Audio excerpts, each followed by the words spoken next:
Bonjour à tous, bienvenue dans l'autre direct. J'ai le plaisir d'accueillir pour la deuxième fois en quelques mois Thibaut Solano. Bonjour. Bonjour. La dernière fois, vous étiez venu comme correspondant local d'Hebdo. Alors, vous êtes arrivé à Lyon pour cet hebdomadaire. L'aventure a été de courte durée, mais finalement, vous restez à Lyon. Oui, pour l'instant, je vais rester à Lyon. C'est vrai que c'était bref mais intense, comme on dit. Voilà, le journal finalement a fermé la porte, début mars. Difficile de tout comprendre pour l'instant. On peut dire que on a manqué sans doute de temps, d'argent, et puis surtout, on a manqué de lecteurs. Mais ça reste une super aventure qui était captivante et dans laquelle j'ai beaucoup appris. Pas de regret d'y avoir participé, pas de Au- regret d'être venu à Lyon dans cette aventure. Aucun regret. D'abord, Lyon est une très belle ville, je suis très content d'y habiter. Et ensuite, c'était vraiment une formidable équipe. Il y a forcément un sentiment de gâchis. Ça mériterait qu'on y revienne plus longtemps, mais en tout cas, aucun regret. C'était vraiment passionnant. Juste pour finir, Hebdo, on est où? Aujourd'hui, c'est en liquidation. Ce sera Alors, une Hebdo décision avant l'été, attend c'est ça? un éventuel repreneur. Nous serons sans doute fixés avant l'été. Hebdo fait partie d'un groupe de presse dans lequel il y a également la revue 6 mois et la revue 21. Est-ce qu'il y aura un repreneur pour chacun de ces titres? Ça, c'est l'avenir qui nous le dira, l'avenir très proche.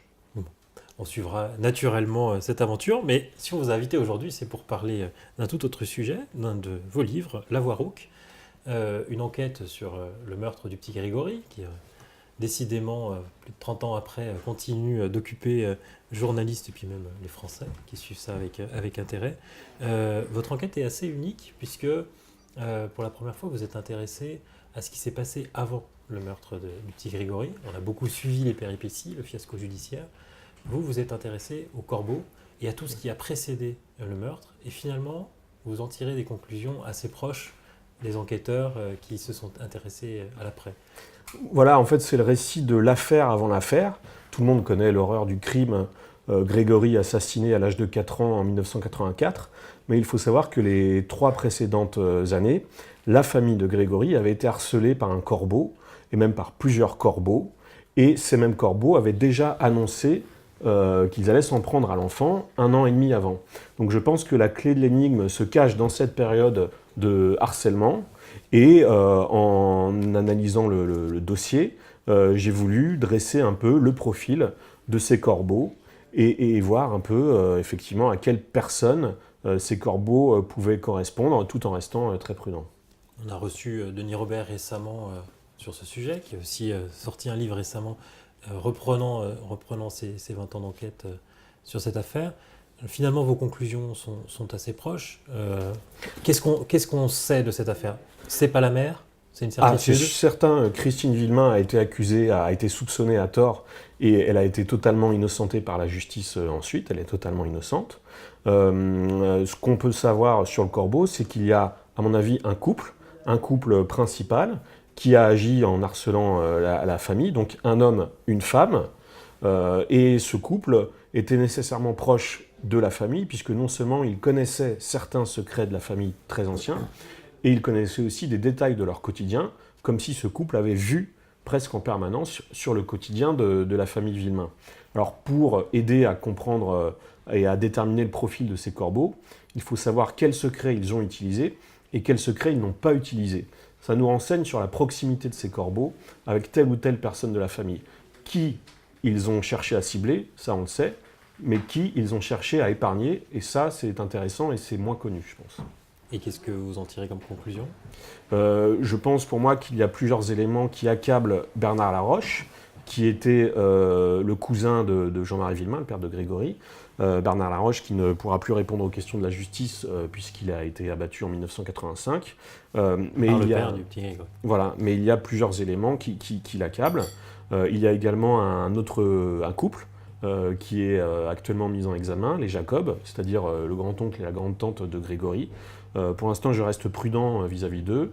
Il y a notamment une expertise en écriture qui accable la grande-tante Jacqueline Jacob, qui serait l'auteur de 2 lettres du Corbeau. Mais l'enquête suit son cours et je pense qu'il faudrait aller un peu plus loin au niveau des investigations. Ce qui est compliqué dans cette affaire, c'est qu'il y a probablement eu plusieurs corbeaux, tout le monde s'y est mis, il y avait des haines et des couches de haine entre les différentes couches familiales assez impressionnantes, et c'est du coup pas impossible de voir les Jacob participer à cette opération corbeau, mais sans en être les Bien sûr. principaux artisans. Bien sûr, il y avait ce couple principal de corbeaux et après plusieurs imitations. Il y avait y compris des personnes qui jouaient au corbeau pour essayer de démasquer le vrai harceleur.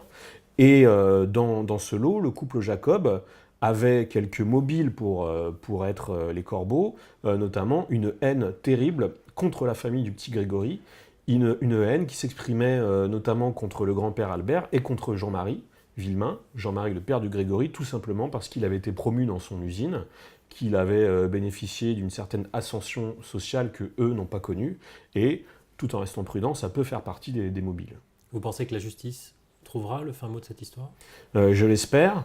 Pour l'instant, j'ai le sentiment qu'il faudrait vraiment que les investigations soient poussées encore plus loin. Tout le monde espère un témoignage à la dernière minute, peut-être quelqu'un qui enfin parlerait sur son lit de mort, parce que ce qui est sûr, c'est que cette affaire s'est passée dans un petit milieu, dans un vase clos, et que forcément dans ce petit milieu, il y a quelqu'un aujourd'hui qui sait et qui n'ose toujours pas parler. Il faudra que cette personne parle enfin. Sans ça, pas de solution. Sans ça, on peut espérer aller jusqu'au procès d'assises avec Muriel Boll et le couple Jacob, qui sont les 3 personnes mises en examen pour enlèvement suivi de mort aujourd'hui. Mais rien n'est sûr à l'heure qu'il est. Thibaut Salano, je vous remercie, et puis moi je vous dis à bientôt pour une nouvelle émission de l'Autre Direct.